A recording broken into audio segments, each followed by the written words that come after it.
வணக்கம் நண்பர்களே. என் ஃப்ரெண்டு சீனோட அப்பா அவர் நிறைய கதைகள்லாம் சொல்லுவார். அவரை பார்க்கும்போதுலாம் ஏதாவது கதை சொல்லுவார். ஆன்மீக கதைகள் சொல்லுவார், சரித்திர கதைகள் சொல்லுவார். நான் ரொம்ப ஆவலாக கேட்பேன். ஏன்னா அது வேற இல்லை, சுயநலம் தான்.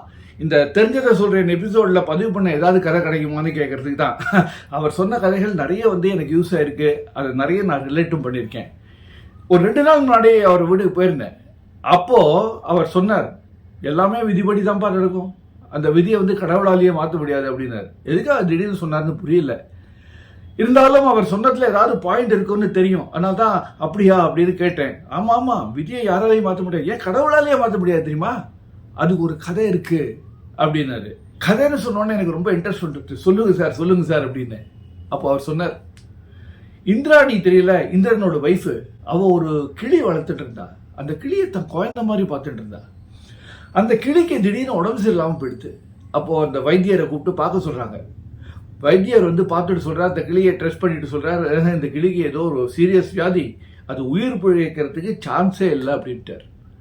உடனே இந்திராணிக்கு ஒரே வருத்தம். ஏன்னா குழந்தை மாதிரி பார்த்துட்டு இருந்தா.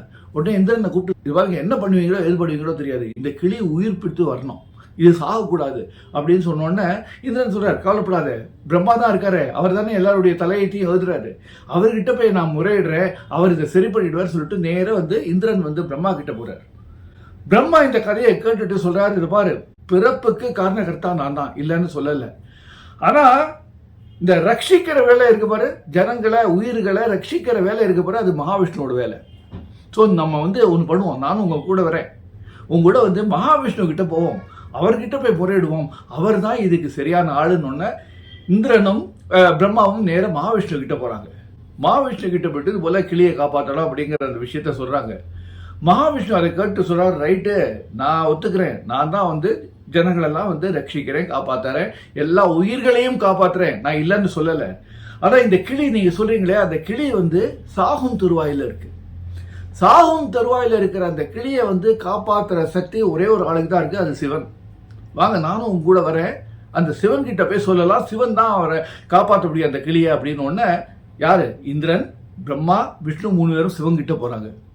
சிவன் கிட்ட போயிட்டு முறையிடுறாங்க, இது போல விஷயம், இந்த கிளியை காப்பாற்றணும்னு.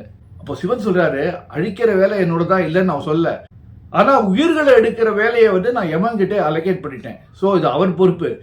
இப்போ இந்த கிளியை காப்பாற்றணும்னா யமனால தான் முடியும், வாங்க நானும் கூட வரேன், யமன்கிட்ட போலாம், வாங்க யமன்கிட்ட முறையிடலாம், அவன் தான் இந்த கிளியோட உயிரை காப்பாற்ற முடியும் அப்படின்னு சொல்றாரு. உடனே இந்திரன், பிரம்மா, விஷ்ணு, சிவன் 4 பேர் சேர்ந்து யமன் கிட்ட போறாங்க.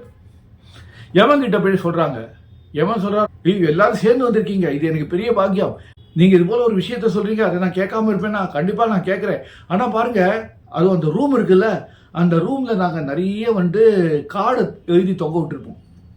அந்த கார்டில் என்ன இருக்குன்னா, ஒவ்வொரு உயிருக்கும், இந்த உலகத்துல இருக்கிற ஒவ்வொரு உயிருக்கும், அந்த உயிர் எப்போ போகும், எந்த சமயத்துல போகும், எது போல ஒரு சிச்சுவேஷன்ல போகும்னு எழுதி வச்சிருப்போம். அந்த கார்டு தொங்கிட்டு இருக்கே, அது கீழே விழுந்தாச்சுன்னா உடனே அந்த உயிர் போயிடும்னு அர்த்தம். இதுதான் ஆக்சுவலா நாங்க ஃபாலோ பண்ற ரூலு. வாங்க அந்த ரூம்குள்ள போகலாம், அந்த ரூம்குள்ள போய் இந்த கிளியோட கார்டு எங்க இருக்குன்னு தேடி கண்டுபிடிக்கலாம், அதுல என்ன எழுதி இருக்குன்னு பார்க்கலாம், ஏதாவது தப்பா எழுதியிருந்தா அதை உடனே நான் மாத்தி எழுதி கொடுத்துட்றேன், கவலைப்படாதீங்க, காப்பாத்திடலாம் அப்படின்னு சொல்லிட்டு அந்த ரூமுக்குள்ள போறாங்க. யார் போறாங்க, இந்திரன், பிரம்மா, விஷ்ணு, சிவன், கூடவே யமன், இந்த 5 பேரும் போறாங்க. இவங்க 5 பேரும் அந்த ரூமுக்குள்ள கால் எடுத்து வச்ச உடனே ஒரு காடு தொம்மனுக்கு விழுது. என்ன காடுன்னு போய் உடனே பாக்குறாங்க. பார்த்தா அது அந்த கிளியோட காடு. கிளியோட காடு கீழே வந்துருந்தா என்ன அர்த்தம், இந்த கிளி போயாச்சுன்னு அர்த்தம். இருந்தாலும் ஆவலோட அந்த காடுல என்ன எழுதிருக்குன்னு எடுத்து பாக்குறாங்க. பார்த்தா அந்த காடுல எழுதிருக்கு, எந்த தருணத்துல இந்திரன், பிரம்மா, விஷ்ணு, சிவன், கூடவே யமன், இவங்க 5 பேரும் இந்த அறைக்குள்ள கால் எடுத்து வைக்கிறாங்களோ அந்த நொடியில அந்த கிளியோட உயிர் போயிடும். அது அந்த காடுல எழுதிருக்கு. பாத்தீங்களா, இந்த கிளியோட உயிரை காப்பாற்றணும் தான் இந்த கடவுளே உள்ள வந்தாங்க. ஆனா அவங்க அந்த அறைக்குள்ள கால் எடுத்து வச்ச அந்த வினாடி உயிர் போயிடுது. ஏன்னா அதுதான் விதி, அந்த விதியை மாற்ற முடியாது. யமன் மாற்றணும்னு நினைச்சான், ஆனா அவனாலேயே மாற்ற முடியல. இதுதான் அந்த பெரியவர் சொன்னார், என் ஃப்ரெண்டோட அப்பா சொன்னார், பாத்தியா, கடவுளே நினைச்சாங்க, விதியை மாத்தலான்னு கடவுளே நினைச்சாங்க, ஆனா அவங்களாலேயே மாற்ற முடியல. புரிஞ்சுக்கோ, உலகத்துல விதியை மாற்ற முடியாது. விதியை மாற்ற முடியாதுன்னு தெரியும், நமக்கு மேல ஒரு சக்தி நம்மளை இயக்கிறது, அதை விதின்னு சொல்றோம் நம்ம. அந்த விதி இருக்கும்போது நாம தான் எல்லாம் பண்ணிக்கிறோம் நினைச்சிட்டு தேவையில்லாம சண்டை போட்டுக்கிறோம், ஒருத்தருக்கு ஒருத்தர் மனஸ்தாபம் வளர்த்துக்கிறோம். வேண்டாமே, இந்த மனஸ்தாபங்கள்லாம் இல்லைன்னா ஒருத்தருக்கு ஒருத்தர் சண்டை போட்டுக்காம இருந்தாலே இந்த உலகத்துல அமைதி வந்துடுமே அப்படின்னாரு. அவர் சொன்னது ரொம்ப வாஸ்தவமாப்பட்டது.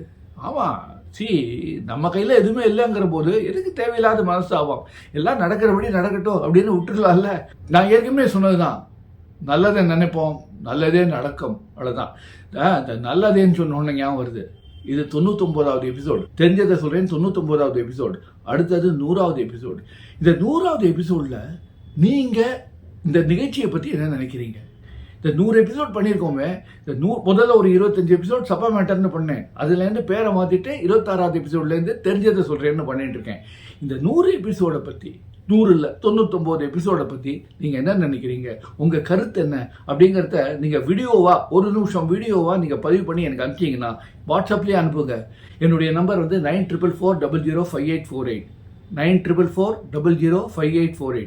இந்த நம்பருக்கு அனுப்பிச்சிங்கன்னா அதை நான் என்னுடைய 100வது எபிசோடில் முடிஞ்ச வரைக்கும் இன்க்ளூட் பண்ணுறதுக்கு முயற்சி பண்ணுறேன். நீங்கள் அவசியம் அனுப்புவீங்கன்னு நினைக்கிறேன். ஏன்னா நீங்கள் என்ன சொல்கிறீங்களோ அதுக்கு தகுந்தபடி தான் என்னுடைய இந்த நிகழ்ச்சியை நான் இம்ப்ரவைஸ் பண்ணிக்க முடியும், அப்டேட் பண்ணிக்க முடியும்.